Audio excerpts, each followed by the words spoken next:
Olá, saudações a todas, todos. Bom dia para quem vê de dia, boa tarde, boa noite para quem está vendo aí essa aula nossa, esse diálogo, essa conversa nossa em outro momento. Pois bem, eu tô seguindo aqui uma sequência de algumas falas sobre práticas corporais integrativas. Qual é a grande ideia aqui nesses diálogos, nessas falas aqui? É trazer alguns conteúdos no que diz respeito a olhares mais ampliados, mais holísticos, mais integrais de cuidado corporal, de cuidado com a saúde. Tá? Então falamos no encontro passado sobre Liang Kun, que é uma ginástica chinesa, né? Que vai lembrar o Tai Chi Chuan, né? Fazendo assim eu lembrei até do Daniel San, do Karate Kid, você deve lembrar disso, né? Enfim, mobilizando o corpo com fins terapêuticos. O que nós, aqui no Ocidente, classicamente, vamos conhecer e vamos chamar de cinesioterapia. Então, a proposta é falar sobre novas, entre aspas, novas e antigas abordagens da cinesioterapia. Práticas que eu vou utilizar a minha movimentação corporal para determinados objetivos terapêuticos. Só que, como aqui é uma aula teórica, eu infelizmente adoraria ter um tatamezinho aqui, um colchonetezinho, para a gente fazer algumas posturas, né, vivenciar. E aí, infelizmente, a gente não tem essa possibilidade por agora. Tomara que no futuro próximo nós tenhamos. Mas a ideia é trazer alguns pressupostos, algumas teorias, alguns princípios filosóficos dessas práticas que a gente pode utilizar em qualquer prática de atividade física e de exercício físico. Tudo bem? Hoje, então, eu vou falar sobre a iogoterapia, ou a yoga como um todo. Né?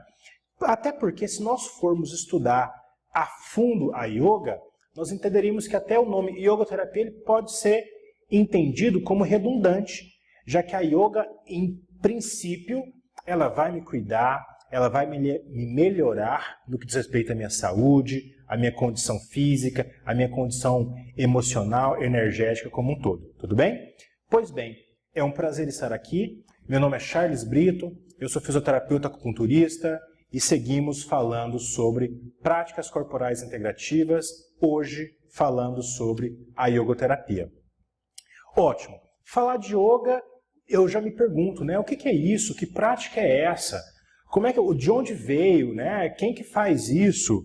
Hoje fala-se muito no Pilates, né? Até acho que já comentamos um pouco sobre Pilates aqui em outros momentos, mas quem sabe, quem conhece o Joseph Pilates, quem sistematizou o Pilates, ele inclusive fazia yoga. Né? Então, muito do Pilates, que eu falo do Pilates por ser uma prática bastante usual, né? Se faz uma grande propaganda em relação a ela. Quem faz Pilates vai reconhecer muito facilmente essas inúmeras posturas da yoga, por exemplo, né? Em função dessa história pregressa de quem sistematizou essa prática. Pois bem, quando se fala em yoga, normalmente a gente pensa num salão, numa prática de academia como essa que você vê. Ou, por outro lado, práticas, posturas mais estranhas, né? Que vão exigir uma força, um equilíbrio muito grande. Então essas são duas das visões típicas, básicas, que a yoga nos traz, sobretudo aqui com essa dinâmica ocidental. No entanto, a história, a origem da yoga, ela é muito diferente, muito diferente.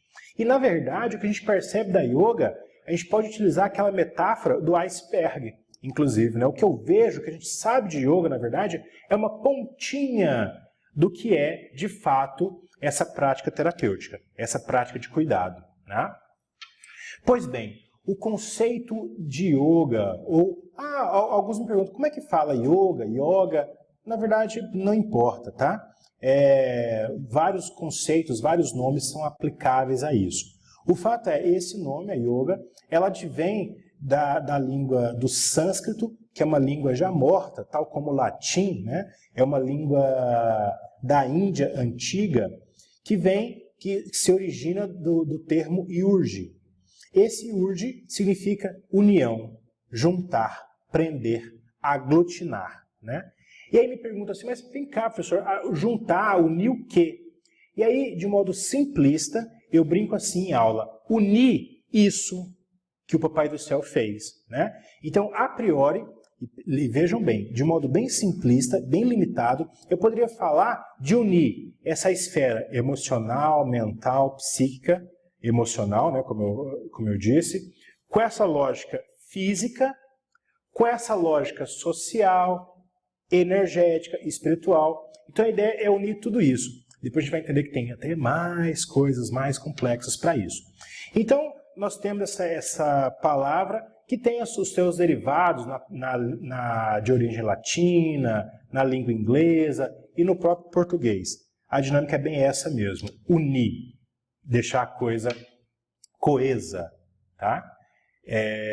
Nós somos um, ok? E aí como é que tudo começou? Especula-se, e aí a coisa está se perdida no tempo, por assim dizer, né? Mas enfim, especula-se que a yoga tenha surgido há mais de 5.000 anos na Índia, né? Ou seja, de 3.500 a 2.000 anos antes de Cristo, né?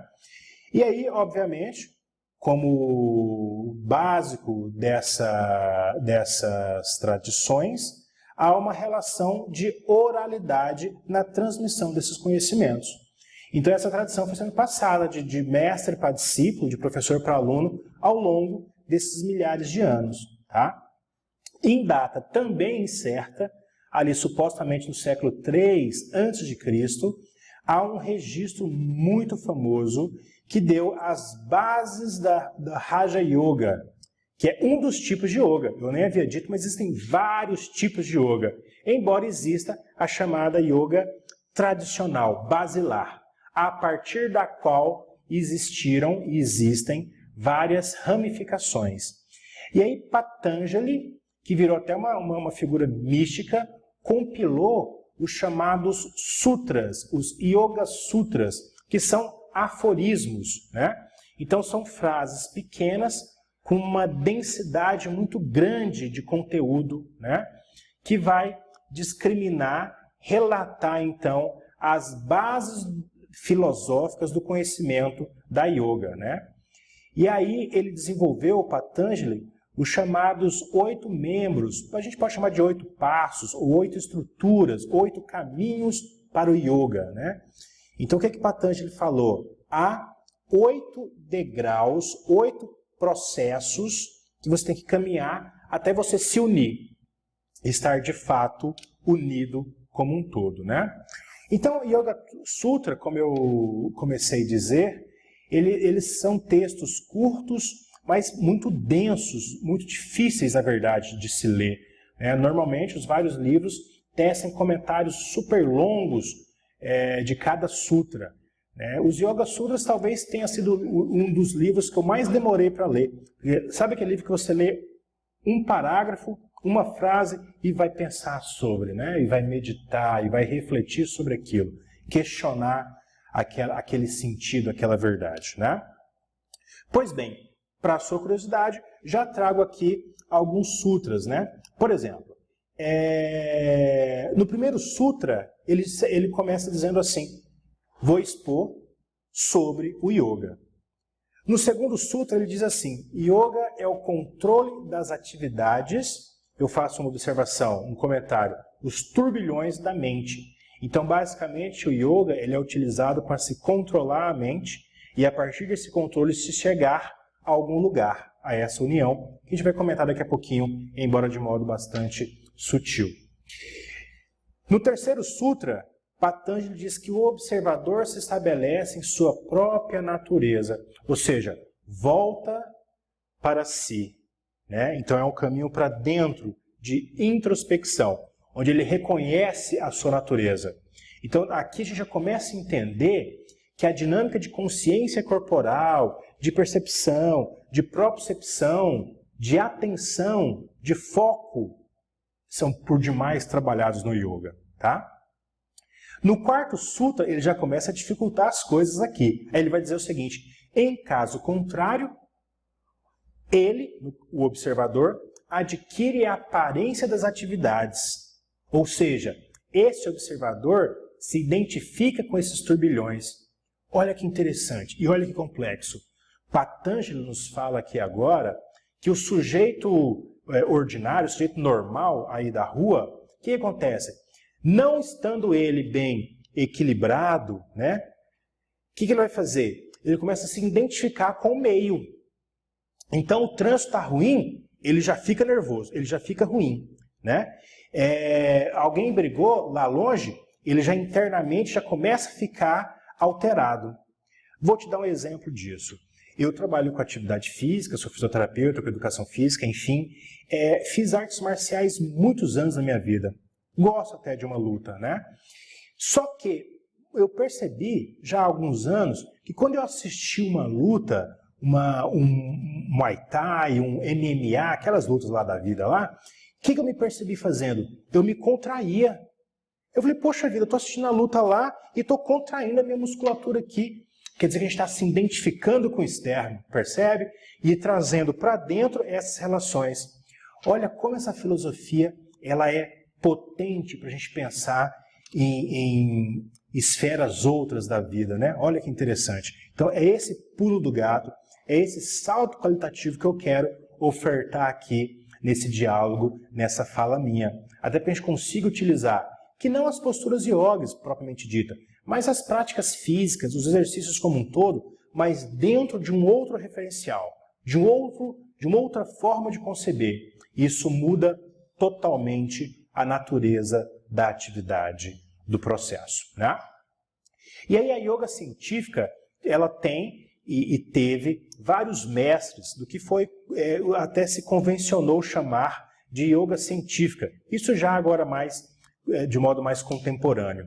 E ela disse o seguinte, o mestre Ramakrishna, ele fala que a ênfase principal do yoga tradicional de Patanjali é o uso de técnicas mentais de concentração, eles chamam de dharana, e meditação, que é a dhyana, procurando se chegar ao êxtase, ao samadhi, que seria talvez aí essa união com o divino, né? Quando eu e o Pai somos de fato um. E eles acreditam nisso, né? E é muito interessante, eu, por sinal, também acredito. E aí essa yoga, ela vai ter técnicas tanto internas como externas, né?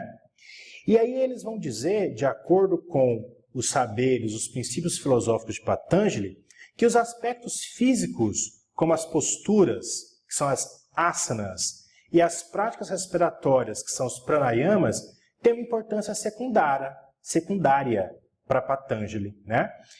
Nós, aqui no Ocidente, utilizamos essencialmente esses dois vieses enquanto instrumentos terapêuticos. E confesso que já nos servem super bem, tá? Mas perceba que é só de acordo com a filosofia yogi, é apenas uma pequena parte que a gente utiliza, que são as posturas, as chamadas asanas. Vou mostrar algumas asanas aqui. Vou até voltar para mostrar algumas asanas, por exemplo. Ó. Opa! Ali, ó, isso são asanas. Cada uma postura dessa é uma asana. Então, essas posturas, a gente vai dizer lá que elas são posturas psicofísicas. São posturas corporais, mas há um trabalho emocional, um trabalho psíquico, cognitivo, para que essas posturas sejam realizadas. E durante a postura, eu vou pensar, eu vou me organizar, eu vou me alinhar dentro desse pensamento, dentro dessa lógica. Ali são algumas outras posturas, só para que a gente entenda já o que é uma postura, tá? Pois bem, alguns conceitos basilares. Yoga é uma prática milenar indiana com múltiplas concepções. Né? Já falei a raiz etimológica da yoga, né? Significa união. Tá?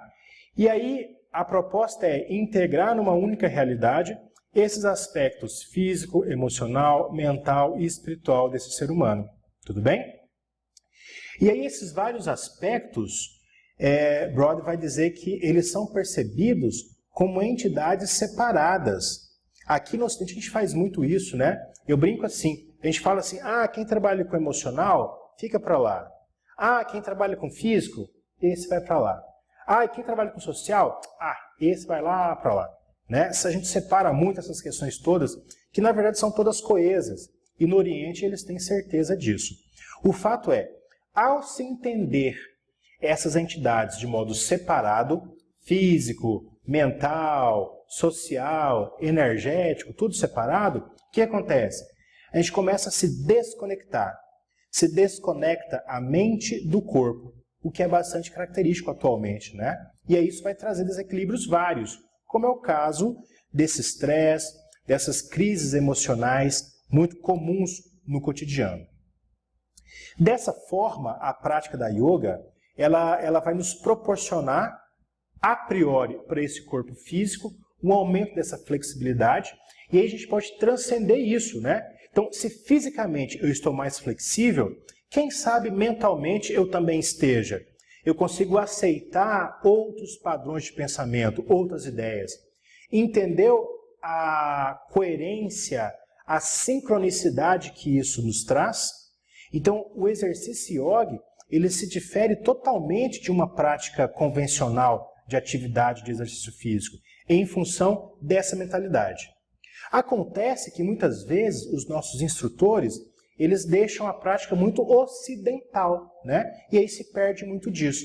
Mas perceba que, ao se trabalhar a flexibilidade corporal, por exemplo, eu utilizo essa flexibilidade corporal enquanto metáfora, enquanto princípio de pensamento, para que eu tenha uma flexibilidade, por exemplo, da minha mente, dos meus padrões de pensamento, da minha racionalidade, correto?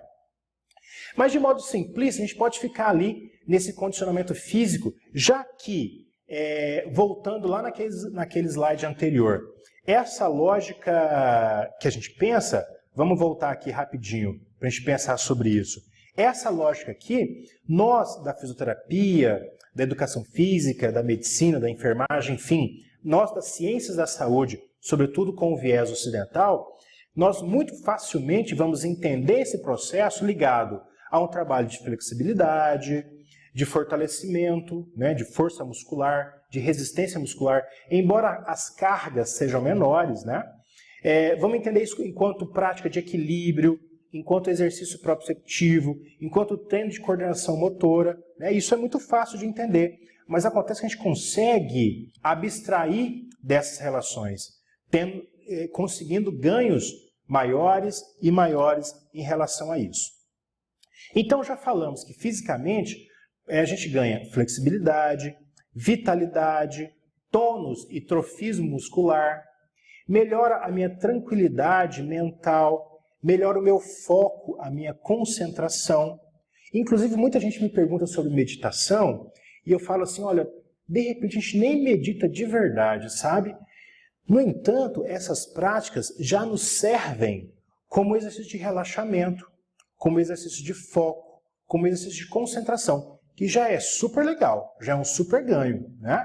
Se a gente conseguir meditar de verdade mesmo, tal como é a meditação, poxa, já está maravilhoso. Mas se eu conseguir me relaxar, ter mais foco, ter mais concentração, eu confesso que para mim já está legal, já é um ganho que merece ser louvado, né? Já é um crédito bem positivo. Pois bem, essa dinâmica do yoga vai guiar o praticante para esse autoconhecimento. Já falamos que a consciência corporal é por demais trabalhada nessas práticas como um todo. Fortalece ali a disciplina, a autoestima e bem como o equilíbrio. Não só equilíbrio físico, né? No que diz respeito à descarga de peso, coisa e tal, mas o equilíbrio emocional, o equilíbrio energético como um todo, né? E aí eu trago algumas figuras clássicas do yoga científico, né? Temos o Swami gaguejei aqui nessa, né? Kuvalayananda. E o que o Swami vai dizer? Ele diz que a prática de yoga pode ser definida como um sistema de exercícios que tanto pode começar com o corpo ou começar com a mente. Até porque são esferas, são perspectivas de uma coisa só. E isso vai culminar em um estágio onde a alma individual se torna uma com esse infinito, com o Pai, né? Olha que interessante essa caminhada, essa evolução do yoga. Já Swami de Gambard, ele vai dizer que a yoga é a arte e a ciência para a aquisição da perfeita saúde do corpo. Ela é a infinita felicidade da mente e o completo desenvolvimento da alma. Então percebam que eles colocam o yoga numa perspectiva mais espiritual e energética do que física, propriamente dito, né? Ainda assim, mesmo que a gente fique com a dinâmica mais física do yoga, nós já teremos ótimos resultados. E muitas vezes, sem perceber, nós já começamos a adquirir um ganho emocional, energético, espiritual, a partir desse trabalho físico, tá? Eu sempre falo assim, que a yoga ela começa a te pegar, ela te envolve, e quando você percebe, você está vivendo nesse mesmo processo, nessa mesma lógica. E agora, como é que é essa yoga nesse contexto internacional, nesse contexto nacional? Bem, a ONU reconheceu a yoga enquanto prática, enquanto abordagem holística de saúde e de bem-estar, e reconheceu a yoga enquanto prática benéfica para a população mundial, para assistência terapêutica de todas as populações, né? No dia 21 de junho foi classificado, foi tido como Dia Internacional do Yoga. Isso aconteceu a partir de 2014. E em 2017, no Brasil, a Política Nacional de Práticas Integrativas Complementares aumentou o bojo de técnicas terapêuticas, incluindo a yoga, dentro desse cenário, enquanto propósito de trabalho coletivo para esses sujeitos, tá? Pois bem, em 2016 a Unesco reconhece a yoga enquanto patrimônio imaterial da humanidade e entende a importância dessa prática não só para a Índia, né, nos mais variados segmentos da população, como também para os países ocidentais.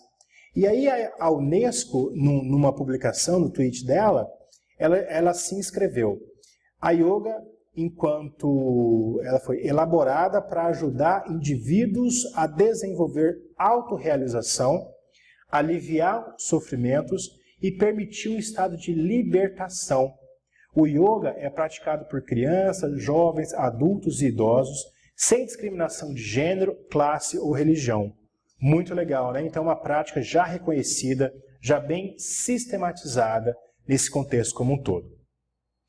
Bem, aqui mais como uma alegoria, né, como exemplo, eu vou citar rapidamente quais são os passos, o caminho descrito por Patanjali nesse processo que a gente entende como yoga.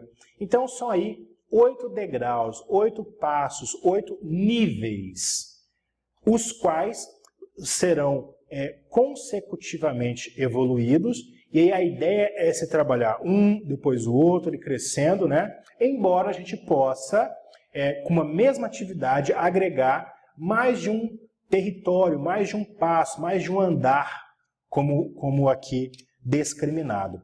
E aí o interessante é que Patanjali descreve esses vários passos quase como um caminho de ascensão espiritual. Ele entende que, ao finalizar esses 8 passos, esse sujeito ele vai estar unido com o Papai do Céu, literalmente.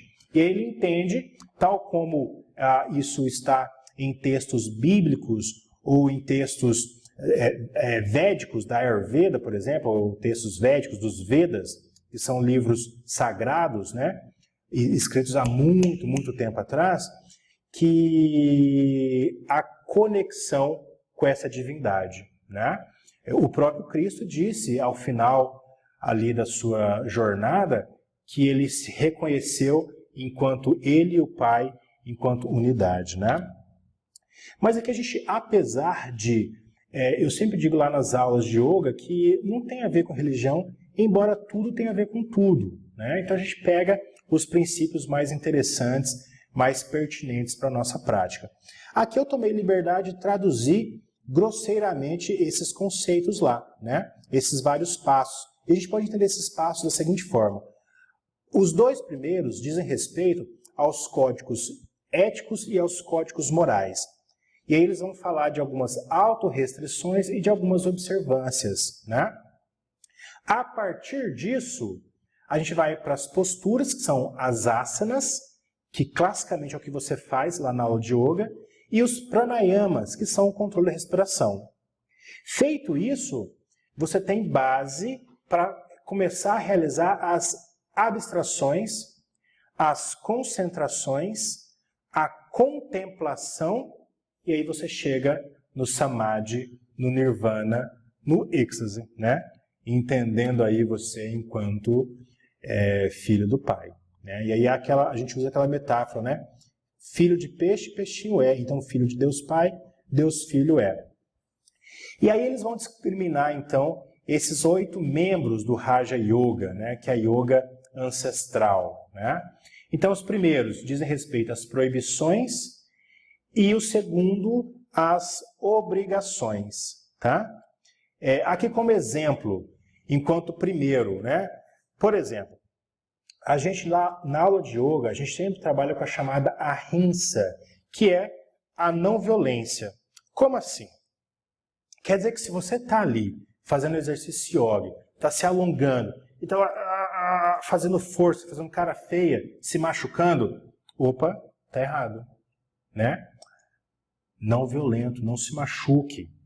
Então, a gente, ao fazer um exercício, numa lógica yoga, você vai no seu limite e força, tenta ir ao máximo e se entrega, entendeu? Tem um princípio muito legal que a gente chama de relaxamento no esforço. Eu me esforço ao máximo, chegou no máximo, eu me entrego, eu relaxo.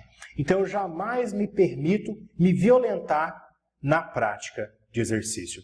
Entendeu como é que eu trago essas filosofias para a nossa prática normal de trabalho, né? Então, numa aula de yoga, dificilmente alguém se machucaria, né? Sobretudo se utilizar os princípios filosóficos da prática, né? Lembra que muitas vezes a gente não utiliza. Eu utilizo as posturas, as asanas, como exercício físico qualquer, tá? Isso o Pilates faz. Isso lá na academia a gente consegue fazer. Aqui com o yoga há a possibilidade de nós irmos a mais, né? Então, por exemplo, eu tenho lá uma sala de yoga com muitas pessoas fazendo exercício, mas está ali cada um no seu movimento, no seu tempo, né? Então eu não fico olhando o outro, por exemplo. Eu não me comparo com o outro. Eu não quero fazer igual o outro, né? Eu não cobiço o desenvolvimento alheio, por exemplo, né? Então alguns princípios são muito legais e, enfim, talvez em uma outra oportunidade a gente possa avançar nisso. Feito, então, esses pressupostos éticos e morais, o yogi, lá na sua ancestralidade, vai então cuidar do seu corpo com as suas posturas e controlando então a respiração, esse movimento ventilatório, fazendo uso então dos pranayamas, né? E aí olha que interessante, a ordem desses sutras, desses passos que foram discriminados, ela é interessante, ela é importante. Por quê? Patanjali descreveu primeiro os yamas e os niyamas, antes de se fazer o trabalho físico. Ou seja, eu tenho que estar emocionalmente bem, moralmente, eticamente bem, para depois começar, então, querer trabalhar o meu corpo, né? Então, olha só, os asanas, eles deverão ser praticados respeitando o limite do meu corpo, ou seja, o princípio da não violência, lembra? Sem querer copiar o outro, então eu uso a minha verdade, com felicidade pelo que é possível realizar, então reconheço as minhas limitações, quero avançá-las, quero superá-las, mas me contento com o que eu consigo hoje, pensando sempre que amanhã vai ser melhor do que foi hoje ou do que foi ontem, por exemplo, né? Sempre com perseverança, com entrega, com autoestudo. Então são princípios bem legais que, se introduzidos na prática, a gente consegue avançar em relação à prática. Pois bem, tendo deixado então claro esses preceitos, Patanjali diz o seguinte: a postura deve ser estável e confortável. E logo em seguida, pelo relaxamento do esforço e meditação no infinito, a postura é dominada. Olha que legal! E aí, olha só, isso não só a postura de yoga deve ser estável e confortável, mas também deve proporcionar a sensação de estabilidade e conforto. Esse conceito Patanjali utilizou a priori para as posturas de meditação, mas vale para qualquer postura no Hatha Yoga, que é o yoga clássico, o yoga tradicional, tá? O Raja Yoga é o yoga filosófico, né? bem anterior, basilar para essas práticas como um todo. Bem, aqui é um sutra que vai falar sobre os pranayamas, os exercícios respiratórios. E eu já te dou uma dica. Há um vídeo aqui na Telemedicina aqui de Goiás, onde nós falamos sobre exercícios respiratórios. E nesse vídeo nós trouxemos alguns pranayamas, alguns exercícios respiratórios que são muito legais, válidos para o nosso dia a dia, para o nosso treino, para o nosso desenvolvimento físico, corporal, enfim. E aí nesse sutra, Patanjali diz o seguinte: quando se realiza a dissolução dos contrários, ou seja, eu começo a quebrar essas incoerências ali da vida, né? Ocorre um domínio sobre alento, sobre essa energia, sobre esse ar, né? Que no caso vai ser a cessação, melhor dizendo, o controle da respiração. Eu começo a controlar a respiração. E aí muito facilmente você entende que quando eu controlo a respiração, eu consigo controlar, por exemplo, o meu estado mental. E aí você vai lembrar da sua mãe, da sua avó, dizendo assim: menina, para, respira fundo, conta até 3, por exemplo. Isso tem tudo a ver. E aí a relação entre esse estado mental e a frequência respiratória, ela é direta. Estando eu nervoso, fatalmente a minha frequência respiratória altera, tá? E aí Patanjali segue dizendo o seguinte: quando a respiração é instável, tudo é instável. Mas quando a respiração se estabiliza, o yogi ele permanece imóvel e consegue chegar a evoluir, né? Ao samadhi, tá? E aí, nessa sequência, ele diz que as asanas e os pranayamas são utilizados para me auxiliar nos processos futuros, que no caso é a concentração, o controle dos sentidos e futuramente a meditação e o samadhi, tá? Aí, no caso, a sequência desses 8 passos, chegando aí a meditação e o samadhi, que é a evolução. Olha só, o que a gente lembra, o que é oportuno a partir das bases filosóficas que fundamentaram esse conteúdo, esse conhecimento. Primeiro, yoga é mais do que simplesmente realizar postura, né? Não é só você estar ali, alongar, flexionar, né? É bem mais do que isso.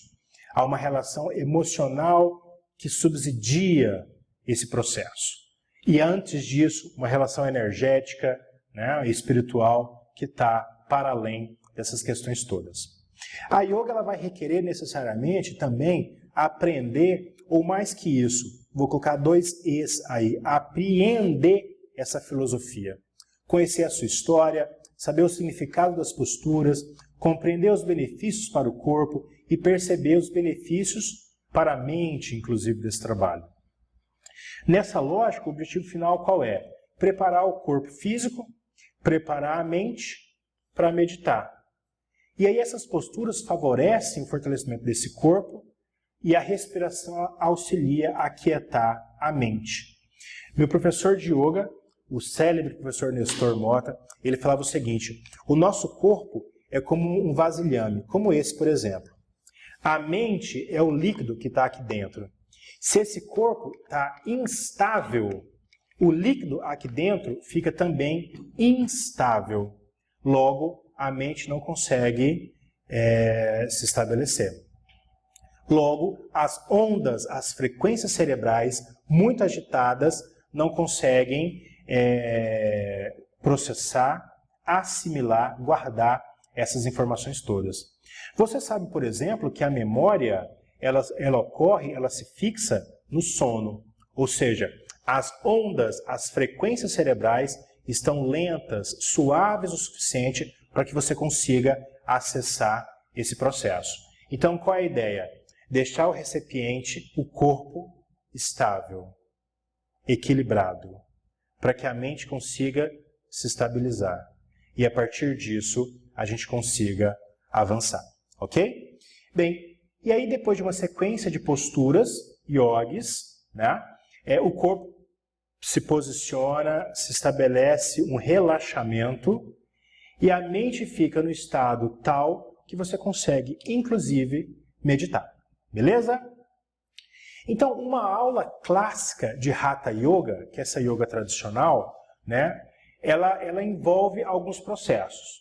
Essencialmente, 70%, 80% ali, posturas físicas, asanas, ou melhor dizendo, posturas psicofísicas, né?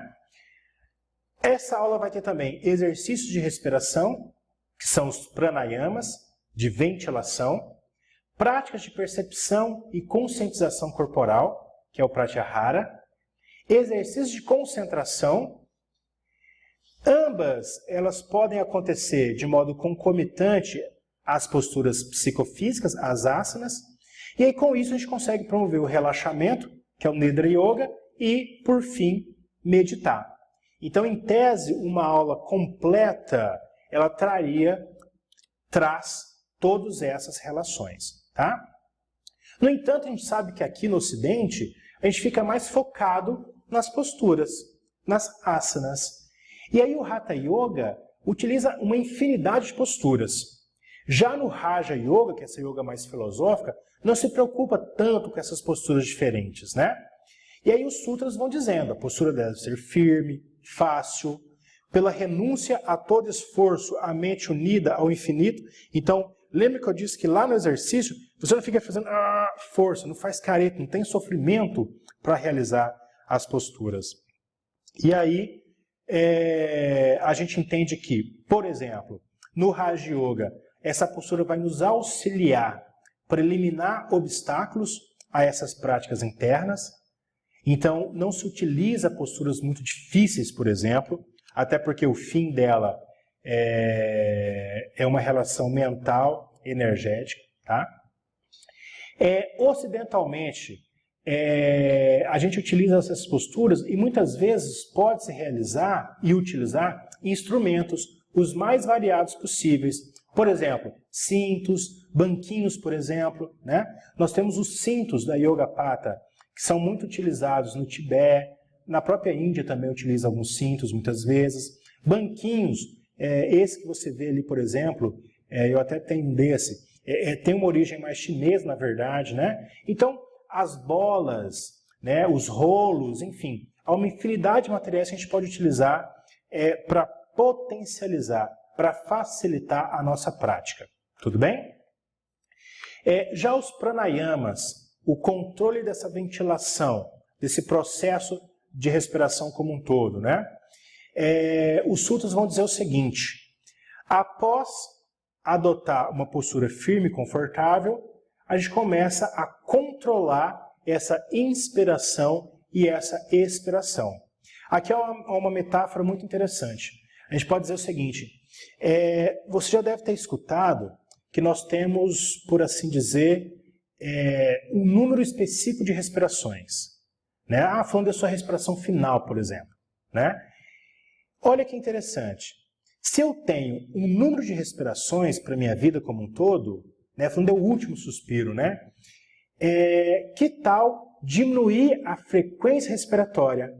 Porque se eu diminuo a frequência respiratória, eu aumento o meu tempo, né? Já que eu vou respirar,